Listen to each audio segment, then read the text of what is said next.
Yo, One Piece chapter 1108. First and foremost, before we jump into the blind review, I gotta say it, man. This chapter cover, like every now and then, Oda does a cover that is just so good, and I BS you not, where it is so good, I have to stop what I'm doing. I just start laughing, and when I start laughing, I know that I know this is good, and I just start clapping. Like, I don't know what it is about certain pieces of art, but when I see certain piece of art where it's just drawn so well and there's just so much going on in it where I find myself looking at it for an extended period and I start clapping, I know that the mangaka or the artist, they hit it. Like between the color schemes, like the background with the walls. Then you got like the dogs and the paintings on the frames and everything. You got the dogs walking around the floor. You got all the women wearing the red dresses, except for, and this is the other part I like about it. Like Nico Robin has a different shade of red. It's like almost like a burgundy type color. But then you got Uda, and I think that's Uda. Like I know that much. Like I haven't seen One Piece Red just yet. I really want to. I'm not sure if I can watch it now. Like I know what happens in it. I just hadn't seen it. I'm trying to stay away from spoilers because I've been told it's canon and I've told it's not canon. So I just really want to know.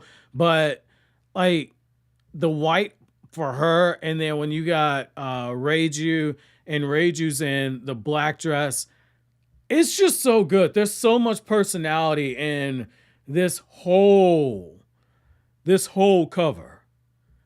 Oh my God, this is good. This is so good, man.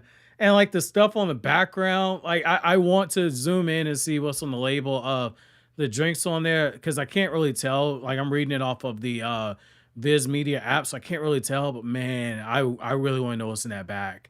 Like with the cover, oh, not the cover, but on the can. So jumping into the chapter though, because I've kind of fangasmed over the cover long enough. So we open up in like Caribou's like, hey man, you really need to take me to Blackbeard. I got information. He's really gonna want to know. And at first I'm like, what information is he about to trade? And then it just sinks in the back of your head, like, wait a second, this dude's got information. Like, as much as I dislike him, Oda's kept him around for a reason. And now we're seeing it. He's like, look, and he's thinking to himself, he's like, look, I know that one of the ancient weapons, the Poseidon, yeah, like that's the power of Shirahoshi, the chick from Fishman Island, the giant princess, and then the Pluton, that's below Wano. And it's like, I see what Oda's doing here, like with the ancient weapons and everything, because those are ancient Greek gods. And so I see where that's going, but like, he's setting the stage. I hate even saying this. Like he's setting the stage for this final arc, and like all signs keep pointing towards Blackbeard having something to do as the final villain, in my opinion. And I don't like it, but it seems like it's a logical choice. And stuff like this panel is what makes me think it, because Oda, as much as he hits you a heavy hand and soft hand, when he foreshadows stuff, it's right there in your face, even when you don't want to believe it. And I feel like this is one of those moments. Now, the other thing that we get here, too, is we see the Kuma clones. They're just completely rampaging. They're destroying ships. They've gone absolutely berserker at this point. You got the Vice Admirals. They're like, dude, like, this has got to stop. We got to get a hand on this. And at one point, one of the Vice Admirals is like, look, like, we need to just go ahead and we need to kill Bonney. Like they've started to put the pieces together. And like, if we can get rid of Bonney, we can get a hand on everything. And so that's where Vice Admiral Tosa just jumps into action and he attempts to kill Bonney. But before he can get there, Dory and Brogy, they show up. They save the day. And this is what I wanted, when we first got them showing up and cutting loose.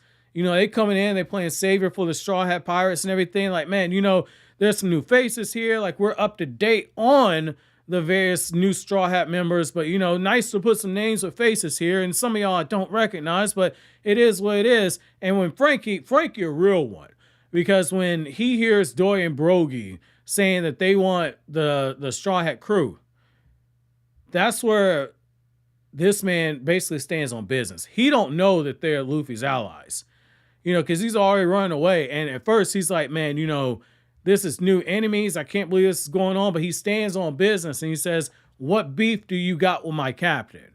And that's one of those times where, like, I'm not the biggest Frankie fan. He makes me laugh, but he's not one of my favorite Straw Hats. But like moments like this, it just shows you like what Luffy's got in his crew is so freaking special. And I like how he was willing to throw down with giants right there and didn't even think twice about it. Like, there's a whole buster call that's going on. You got all these Navy officers here. You got a freaking admiral here. You got one of the 5 elders here. This man was still willing to throw down against giants. And that's how you know Luffy's a really good leader, because he's got people in his crew. They'll run through a brick wall for him just out of loyalty. Like, Luffy got a special crew, man. So I like that. And I like how they immediately shoot it down. They tell him, like, look, like, we're not here to cause trouble with Luffy. Like, fam, we got nothing but gratitude for him. Luffy is our friend.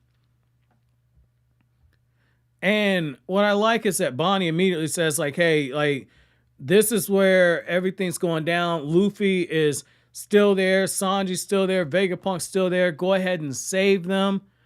And I like how after we get the mention of Saul, which is like, okay, like, that's something for Nico Robin coming. But the other thing is that after that happens, you see Saturn, you see Kizaru, you see Sanji, you see Luffy, you see Vegapunk. And it's one of those times where you can tell Vegapunk expects to die. And he's not necessarily trying to hold on to hope that he'll make it out of this. And yet at the same time, it's just human nature. When there is a chance, when there is a hero, when there is a savior, you subconsciously find yourself wanting to believe that they can pull you out of it, because death is something that I think all of us fear it. We know that it comes eventually, but at the end of the day, I think we all still fear death. Just some of us, we look at it like it might be an adventure. It might be moving on to something greater. Because you ask yourself, like, if life has this much suffering, death can't be much worse. And yet at the same time, when you're still here, when you're still in the flesh, and you have somebody give you an opportunity to stay, you always take it.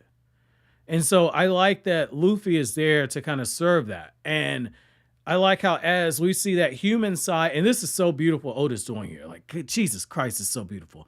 Like, as we see the human side of Vegapunk showing more and more, the more we see of Saturn, the less human his personality comes across. Like, this is such beautiful writing, man. Like, I can't stress this enough. Like, I know, like, I meet ride Oda a lot. This is so beautiful, the parallels that you get, because Sanji takes note of it, and he says, he seems less and less human by the minute. His eyes look bizarre. And is he coated with some poison or something? Like, he's talking literally that, like, Saturn does not look human. And yet that's also Oda weighing in with commentary when you see the way that he's contrasted everything. Like, oh, man, I cannot wait to start unpacking One Piece, man. Like, the layers to the writing to this. The layers.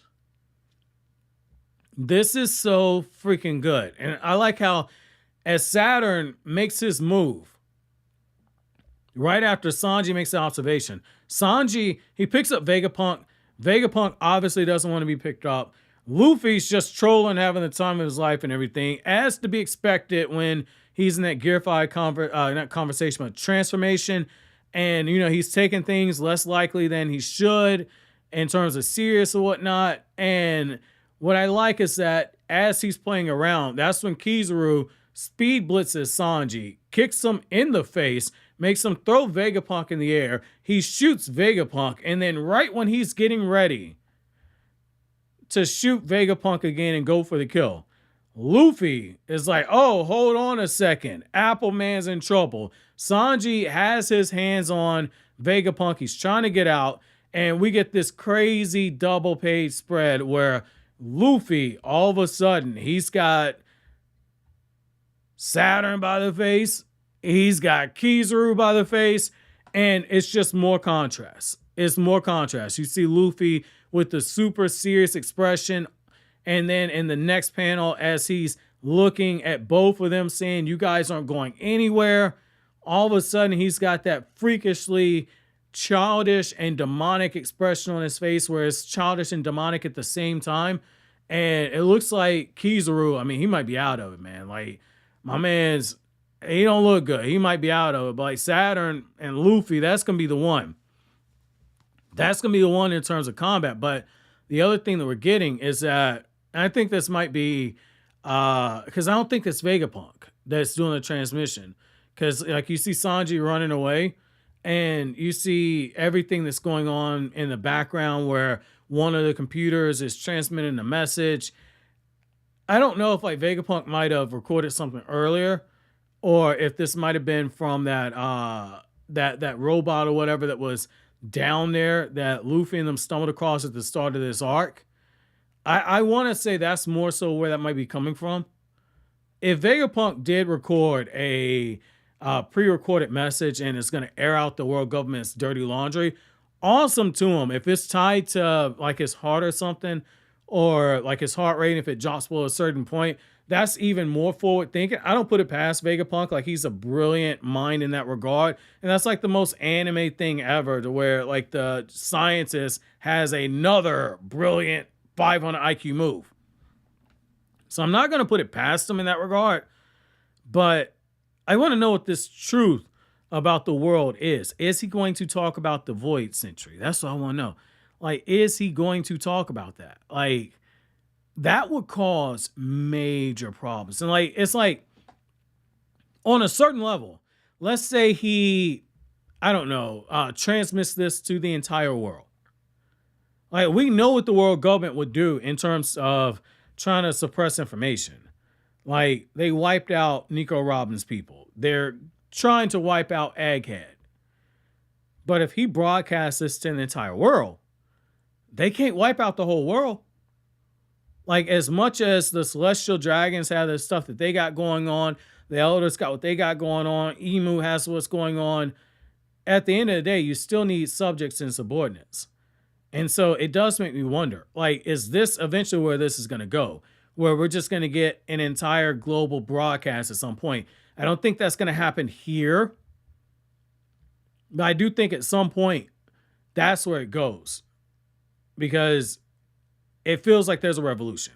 There's a revolution building. And again, like, Luffy has the fruit that has the drum beats for revolution. It's poetic that like his dad is leading the revolutionary army. Luffy has no intention of being a revolutionary, and yet he's got the power and he's got the personality to where he might be the face of a revolution when this is all said and done. Like, I want to know who the hell Vegapunk is talking to. Like, I want to know how far this broadcast is going out there. Because I do not think it's the entire world. That is ballsy. Because, like, if this is what Oda does, like, if he does it, is Emu gonna blow up everything? That's gonna be wow. We could be close to final arc than I thought. And that's my chapter question for you guys. How close do you guys think we are to the final arc? And also the second chapter question. This is the important one. I really want to know this answer. The third chapter question. The first chapter question. Can I watch One Piece Red? I really want to watch it, but I don't know if it fits into the timeline here, if I need to wait a little longer. But the other thing though, is if Vegapunk puts this out there into the world and everyone hears it, how would the world government react? Like, would they just kill everybody? Like, how would they do it? Like, how would they handle it? That's what I want to know. But as always, guys, if you like anything I had to say, don't forget to comment, rate, subscribe, and share. Thank you so much for watching to the end. Have an awesome day, guys.